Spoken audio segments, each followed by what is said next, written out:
Well, I think that, and we could be talking about public speaking right now, doing a presentation, for the C-suite at your company or in front of a client, but things that would typically create a lot of stress in us, and a lot of Mhm. anxiety because I need to perform. Yeah. And what I have found, and would love your take on this, is that when I've got enough structure, to your earlier point, to kind of know what the beginning, the middle, and the end looks like, and Mhm. therefore I Yeah. can kind of find where I'm at on the map. That way I won't get lost. But I Yep. am not so wound up about being perfect because that is a huge stress inducer for me. And I think Absolutely. Absolutely. it's for most people. It actually reduces my less content, but just Mhm. enough structure actually makes me more relaxed than being like scripted for 10,000 words. I could not agree more, Bob. Absolutely. So I always tell people, this structure, I know by the way, it's simple to understand. It's difficult to do. I'll say that again. Conceptually, very simple to understand. Rule 3, that's great. But to do it and to do it naturally is not always the easiest thing to do. That's why it does take a little bit of practice to get very good at this. One of the things I point out is that when you go off on a tangent and you're doing improv in the middle of your presentation, you're connecting with your audience, you got them, you've got this wonderful time going along there, and when you finish, the next thing you do is you say, and thirdly, and you go on with your talk, and as if you had worked that piece in completely and planned it. And in fact, it was very improvisational. So that's what we're looking to do. Well, back on the point that you were making a moment ago about this is kind of easy to say, hard to do. The Mm-hmm. benefit of that for me, though, is it forces me to get my thoughts organized. And because I'm now invested in that organization of those thoughts, it's been Mm-hmm. internalized in me. And Yep. I'm less dependent on notes in a Yep. script because Yep. I've internalized sort of the through line. What's the narrative here? Yep. And you want to be crisp, and I tell people, I do want you to practice. Practice, you do have to practice, no doubt, to the point where you're just crisp. You just know, when I see this slide, I do this, I do this, I do Yes. this. Next slide, I do this, I do this, I do this. But every time you give the talk, the words are a little bit different. What you've practiced, to your point, Bob, is the structure. And I always say, you can put threes within threes, and then with the threes within threes, you can flesh those out with statistics, facts, figures, charts, visuals, video, just go wild, but do it all within the context of something that we can track as an audience. I was working with an executive at a medical company, and she was going before the FDA, and she had like a 2-hour talk with 60 points. And when I got done with her, she still had a 2-hour talk, but it was broken down into threes. So it was, all that information was just chunked into 3 main sections so we can track with what she was talking about. Well, one last example that I'll give just on this threes, that for people that might be listening that are interviewing in job search and get the dreaded "tell me about yourself." One of the Yeah. reasons that people ask that question, because it's very open-ended, it's, there's not a right answer to it. It's part of the test is communication skills. It's a wide Yeah. open question. How well can you communicate? And what we teach folks is, Mike, would it be helpful if I told you just a little bit about me personally, how that's played out in my career so far, and then how that's Yep. informed what I'm looking for? Would that be a helpful structure? Nobody's ever said no to that. But then now there's 3. Let me tell you a little bit about myself, how that's played out in my career thus far, and how that's informing what I'm looking for and why I think I'd be a great fit here.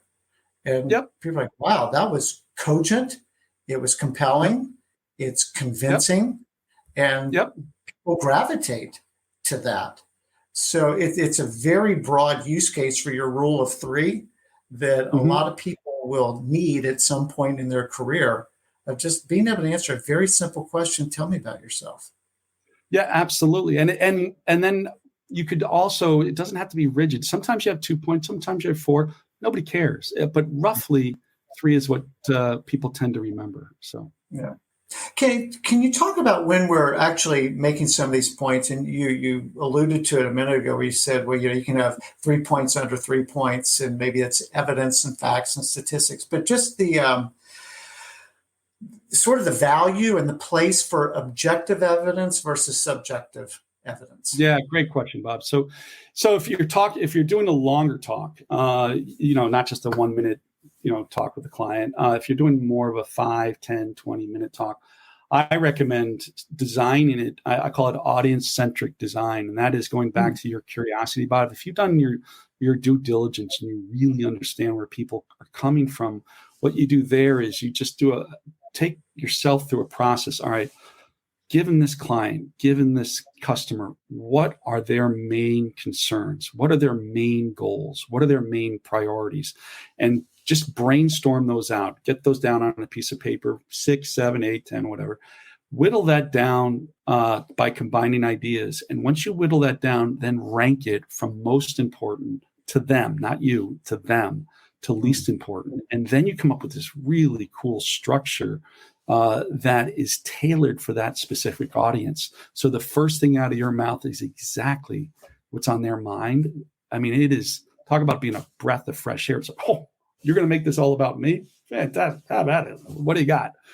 So audiences love that. So then once you get that overall structure correct, then you can use the structure within the structure. So for each of those main points, you can almost treat them like their own little presentation. So given this topic, I'm going to talk about this, this, this. And then with those points, you can flesh those out with, I talk about going back to Aristotle. I don't want to get too complicated here, but Aristotle said you can have an argument based on logos, pathos, or ethos. Logos is logic, pathos is passion, ethos is ethics or credibility. And so I call it objective evidence, which is kind of leaning toward the logos, the logic type of evidence. And that can be facts and figures, charts, graphs, tables, even word clouds, videos. It's measurable, it's observable, it's provable. Can you manipulate it? Of course you can, but it's pretty straightforward for the most part. So I call that objective evidence. So with the 9 subpoints, you can flesh it out with objective evidence. On the other hand, you can also flesh it out with subjective evidence. And subjective evidence is you've got a sample size of 1. So you've lost your logic. You can't lean on logic here because you have it's one person's opinion, and it can be in the form of an example, a story, a testimonial, something like that, a quote. These are all subjective forms of evidence. So if you go back to Aristotle, I do think he was correct, obviously. I can't base that on logic, but I can base it on passion and or credibility. I've got the pathos and ethos. So what I say is if you're going to go the subjective route, which I find just as powerful, if not more powerful than the objective route, you have to have a tremendous amount of credibility or the ethos piece and or passion, like you really believe what you're talking about. So an example was, I gave you that Warren Buffett quote before, right? And I always ask my class, Warren Buffett has a tremendous amount of what? And everybody's like, money. Well, beside money, he has a tremendous amount of credibility. So we take this one guy's opinion as a fact because of its elevated credibility. Does that make sense?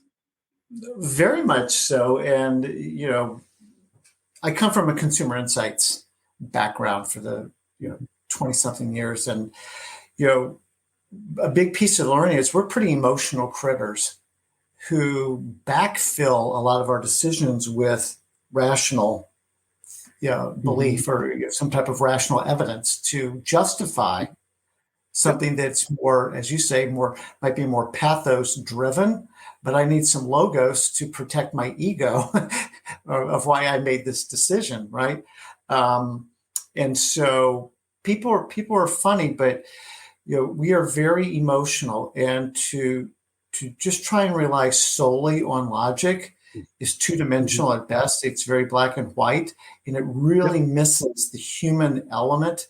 And we can get excited about things that we may not have a lot of evidence for, but we just absolutely. And I say, Bob, mix it up. Throw in your statistics, facts, figures, but also weave in a story which has an emotional appeal, which is the pathos, which you're talking about, or weave in an example with details, a real example, not a hypothetical, philosophical one, but something where, here's what really happened. And people walk away with these things. And it's a very persuasive way to speak. But I say mix it up.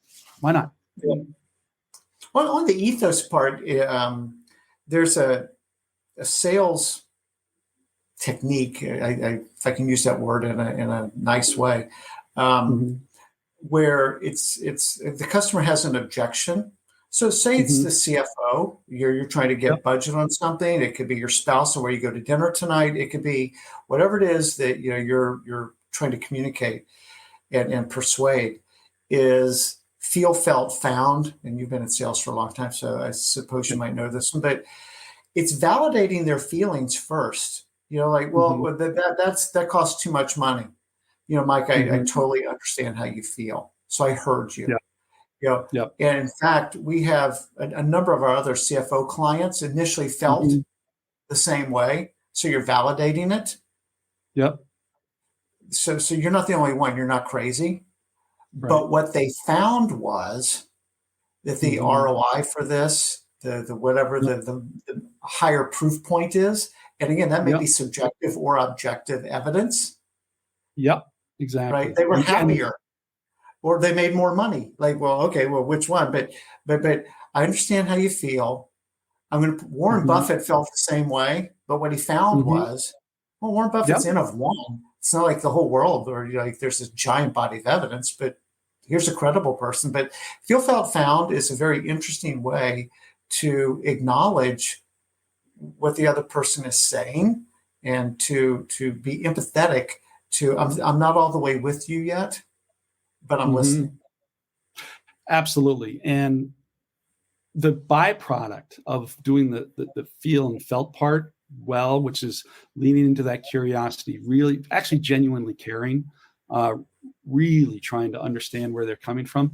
The byproduct of that due diligence is credibility. People will see that you're sincere. They will see that you're a serious person.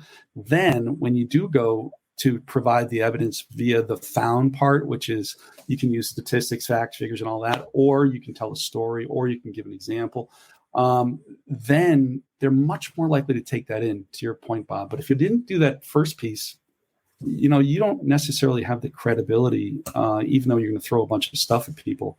Right. So that's why you want to do that. Absolutely. Now, you shared a formula with me on what creates an accepted fact with claims and evidence. Do you mind sharing that with folks? Yeah, I say, we've talked about the structure, but now how do you actually prove what you're saying?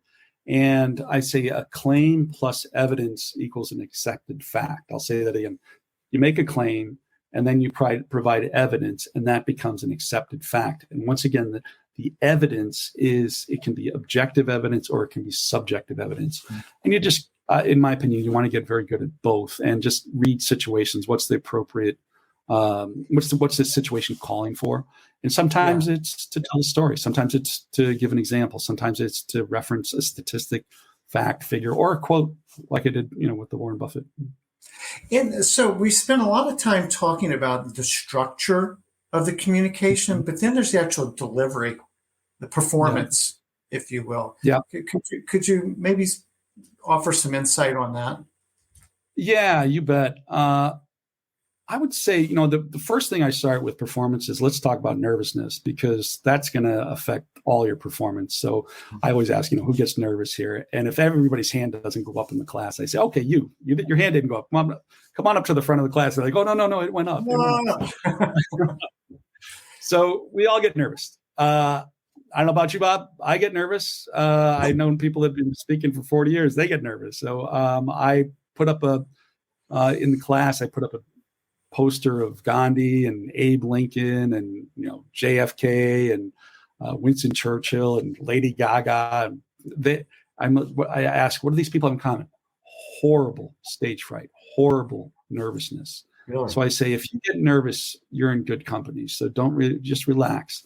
with it. And, I don't want to go into, too much detail with this, but I would say the biggest thing to mitigating nervousness is to understand people are thinking about themselves. They're not thinking about us, and they're thinking about themselves. So be generous, provide something of value. And I say, stop trying to perform, stop trying to entertain, and actually educate, give people something of value they're listening to so they can take something of value. And when you change your intention from performing or impressing to actually giving something, like, we were talking about generosity, the nervousness kind of evaporates. So, there's a whole bunch of other things you can do for nervousness, but having that intention of, I'm here to serve, I'm here to be generous, in my experience, that kind of makes the nervousness just kind of evaporate. Well, that's what I'm saying. If I'm not trying to impress, I'm not trying to perform. Your thing about people not thinking about you. I think this is right, but it's an Eleanor Roosevelt quote. It basically goes something along the lines of, you wouldn't worry so much about what people are thinking about you if you knew how little they do. So. Exactly. Exactly. Oh, I'm going to take that for my class. That's awesome. I have one where it's, when you're 20, you care about what everyone thinks. When you're 40, you stop caring about what everyone thinks. And when you're 60, you realize no one was ever thinking about you in the first place. So I would say, yeah, Mike Foley, demotivational speaker. Nobody cares about you. No, I didn't say that.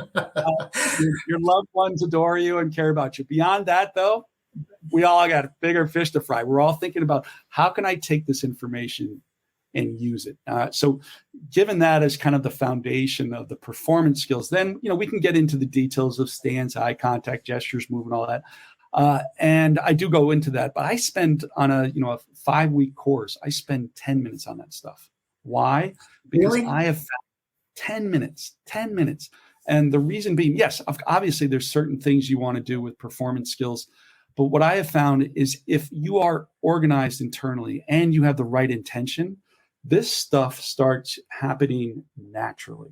Like, this weird gesture I just did like this, I didn't plan that. So I say, don't think about your gestures. Don't think about this stuff. If there's something annoying for us, we'll point it out for you to stop doing that. But what I have found is, if you are really invested in your audience, taking away your message and giving them something of value, your eye contact, your gestures, your voice inflection, all of this starts kind of falling into place naturally. And that's what connects with an audience. So, okay. So rule of 4, we talk about the 4 C's, which is convictions, which is authenticity. This is what I truly, truly believe. I've got conviction about this. Yeah. Leads to clarity. So kind of blocks out the stuff that isn't important, it's lesser or just not true. So convictions lead to clarity. Clarity leads to confidence. When I genuinely believe, I sit up straighter, I modulate differently, I make better eye contact, I smile. I'm not rushed in what I'm trying to do. I'm not making up answers that I hope this is what you want to hear, but I'm confident. And the 4th C in that is, confidence is contagious. When you believe, you make me believe. And when it's not grounded in conviction, it's like, well, what does this person want me to say? Like, I'm trying to guess what I think the right answer is for her instead of what I know is true for me. And she may accept or reject my conviction. That's a different topic. But at least I'm being genuine and speaking from a place of conviction. I own my answer here. I own my presentation. And that's what leads to that confidence, which is what dials off the nervousness, because you've taken the pressure off, because no is an acceptable answer. Yeah.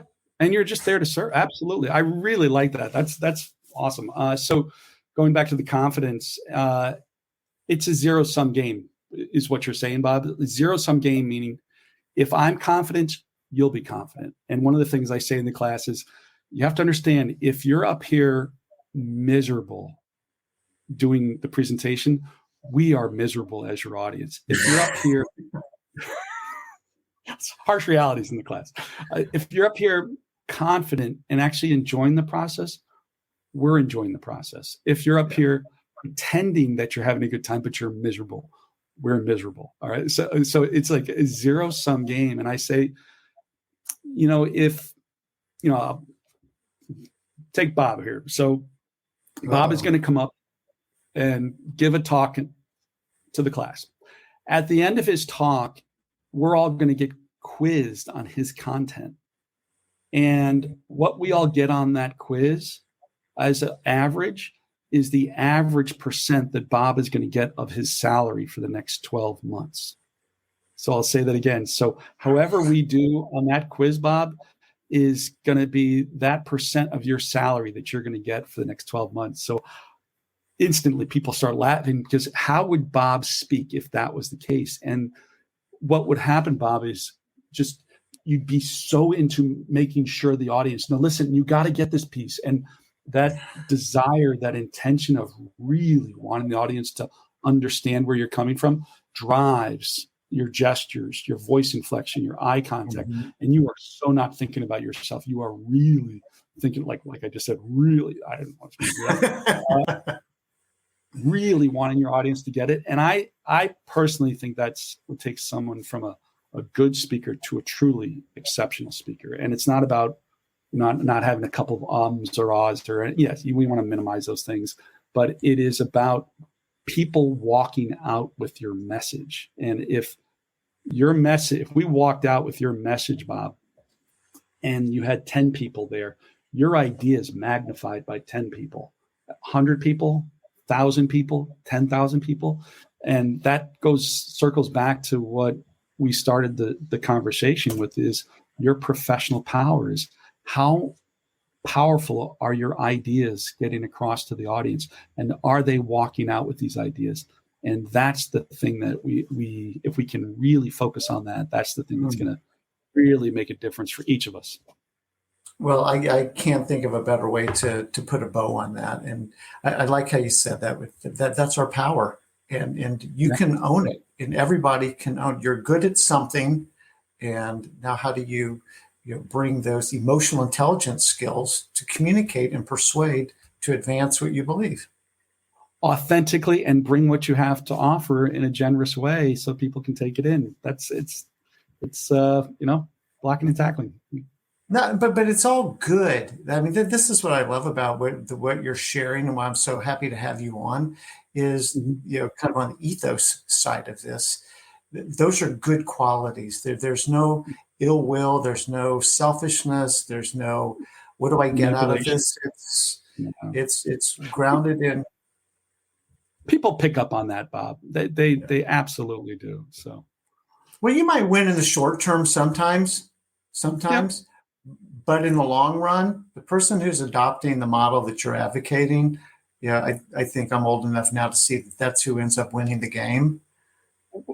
Absolutely. And while we have all been out there in the world a long time, I mean, kids pick up on this, Bob. I mean, 5-year-olds understand authenticity. I mean, that's what's, and we haven't lost that as adults. It's still there. So I don't think you get away with those manipulative techniques that are being taught in certain circles. Let me give an example. So,